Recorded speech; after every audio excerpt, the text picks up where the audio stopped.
Hey everybody, I just wanted to take a couple minutes as we've kind of plowed through the month of January. I know that at the beginning of the year, it's a time where some people dig in and reflect and set some goals and maybe make some resolutions. I know a lot of churches right out of the gates will do a period of prayer and fasting, which for most churches, if you did that, just ended. And so I just wanted to reflect on this. I know that at this point, today, that about 90% of people who made resolutions have broken them or are off track. I also know that most people don't actually set goals or resolutions anymore because they just don't think that they're going to follow through, and that's perfectly okay. And I've been there myself, and I feel like what we need to do then is just come up with a different way of doing it. I think that we shouldn't feel like we're setting ourselves up for failure. I think that we should just do our best to move in the right direction, which allows for mess ups and hiccups. And so what I wanted to go through today was just four areas, and just give you a couple things in each area that you can make sure that if you want to move in the right direction with your life and your health, that you can. And so I'm going to glance at my notes here just a little bit, but I just had some thoughts this morning. So the first thing is you just have to get your mind right. So one of the things I would say for that is I think it's important for everyone to give themselves some quiet time. Allow yourselves to have quiet time throughout the day. Allow for some downtime. I think sometimes we feel like we're allergic to downtime, we're scared of it. So if we have any downtime, we're reaching for our phones. Even when we're driving, if we're at a stoplight, sometimes we're reaching for something to distract us. And I feel like we just need to allow ourselves to have downtime. In addition to that downtime throughout the day, I think it's super important to have quiet time in the morning at some point. And for me, that includes some type of Bible interaction. So we need to get in the Word. If you're a believer, you need to be in the Word. The Word is encouraging, it's alive, it's relative to what's going on in your life, and it'll speak to you wherever you're at in that moment.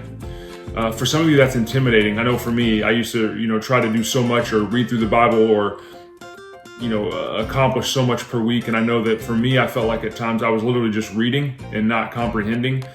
And so I would encourage, there's lots of ways to attack it. So you may be one that just wants to read from subheading to subheading, one chapter a day. Or even for us this year, for myself and for the kids, we're using this app called Through the Word app. I've actually used this app for 3 years. I love it. And what it does is it just allows for a summary of an area of the Bible, and then you actually get to listen to the Word being read to you if you don't want to read it yourself, but it's actually the Bible. So it's a help with a summary or an interpretation from a pastor, but then it also allows you to listen and hear on your own. And so my kids and I, we are doing a New Testament in a year program, and we're working through it together, and we talk about it a couple times per week. But it's just a way to actually get in the Bible, and it's no more than 10 or 12 minutes a day, and so it just allows for you to engage, but keep it simple. And I think that's super important.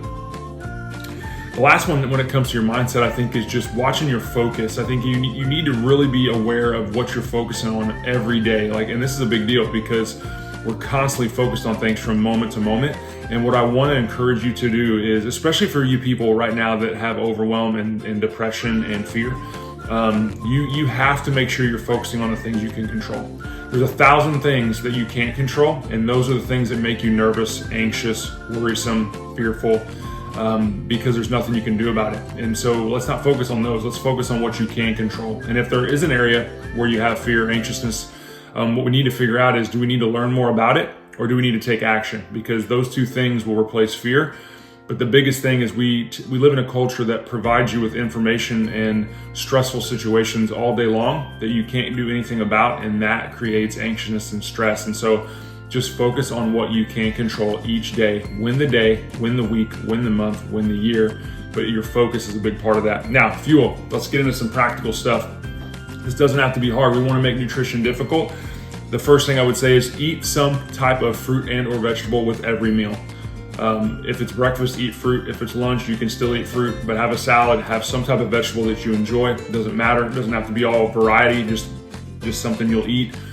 Make that part of your regimen. Number 2, limit your refined carbohydrates and sugar, especially added sugar. Just make sure you're aware of what's going on. And then lastly, if you're wanting to not only get healthy, but lose some weight, you just have to find a way, and you have to be aware of eating less calories than you're burning in a day. It's that simple. So it's not just about calories only. We want quality calories going in, but quality calories still have to be less than what you're burning. And I would say start with that. When it comes to function, these are the 4 fundamentals that we focus on, but function is the next one. So the first thing is this: you may need to bridge the gap in your nutrition with some supplementation. So some things to start looking at would be some type of good fatty acid. You could also make sure you have vitamin D3 and K2 in combination. You want to make sure you have some type of a probiotic for your immune system and your gut flora. And then lastly, with the core 4 is just a whole food multivitamin of some kind. Now you can get this in greens, you can get this in different types of supplements or capsules or chewables, but a whole food sourced multivitamin is going to be your best choice. And so that's really the area of fuel transitioning into function. The next thing with function is your immune system. There's lots of things you can do here, but you need to be doing something because there's just a lot of crazy stuff going around. And this is, prior to COVID, post-COVID, our immune systems are weak. We were isolated. We weren't around things. I believe there's variants and things that are spinning off of all kinds of stuff right now. Won't get into that. But what I can say is this: at our house, echinacea, astragalus root, products from Earthly. We are big with colloidal silver. We take zinc. We take vitamin C. We make sure our electrolytes are up. But those are some things that we do on a regular basis, along with things like you can always do any type of homemade, oh my gosh, what am I thinking here with the flu going around? Elderberry syrup, that's always a good thing to have on hand and just take on the regular to support your immune system. So make sure you're doing that. And then lastly, this is a big part of your life because of the way stress affects you, and that's just making sure that your nervous system is doing okay. Some of you don't really know how to know if your nervous system is doing okay, but here's how you know.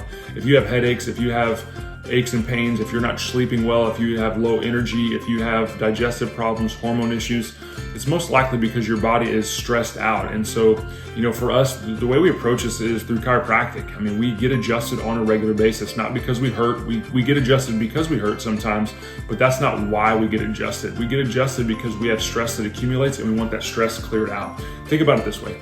Every single one of you has teeth. You brush your teeth and take care of your teeth. Every single one of you has a spine and a nervous system, but not as many of you take care of it. And so the stress in your life from physical, chemical, and emotional stresses accumulate on your body and they wear you down. And over time, it creates inflammation, and that inflammation affects the nervous system. And those nerves control everything in your body, from your heart to your lungs, to your hormones, to your metabolism, to your focus, to your mood, to your sleep, to anxiousness, to sinuses, to your immune system, you name it, it's all controlled by your nervous system. So getting that cleared on a regular basis is extremely important. It's something that I do for myself and for my kids from the day they were born, and for thousands and thousands of people every single year. It's something to consider if you know you have a stressful life. Last thing, fitness. Let's keep this simple. Let's get some steps in. Let's shoot for 8,000 to 10,000 steps a day, every day. It doesn't have to be fancy. It doesn't have to be running. It just needs to be steps. We just need to make sure we're moving in some way, shape, or form. We need to move. If you can't walk, you need to move your arms. It works the same way. We just need movement in our life. The next thing would be, if you want to engage in some type of exercise, the simplest thing to do at first would just be body weight exercises, maybe some bands, and just do that 3 to 4 days a week. Listen, we don't need to make it hard. We just have to be consistent. I would suggest and guarantee you that consistency beats intensity every single time. So just to recap real quick, if you've fallen off track, who cares? Let's get back on track. What we need to focus on is 4 areas, right? Our mind, our fuel, our fitness, and our function. Go back through if you need those tips. If you have questions, comment below. I'd be more than happy to help. But this is how we move our life forward, one thing at a time, with consistency. Simple. Doesn't mean easy, but it is effective. And that's what it's going to take. We'll talk soon.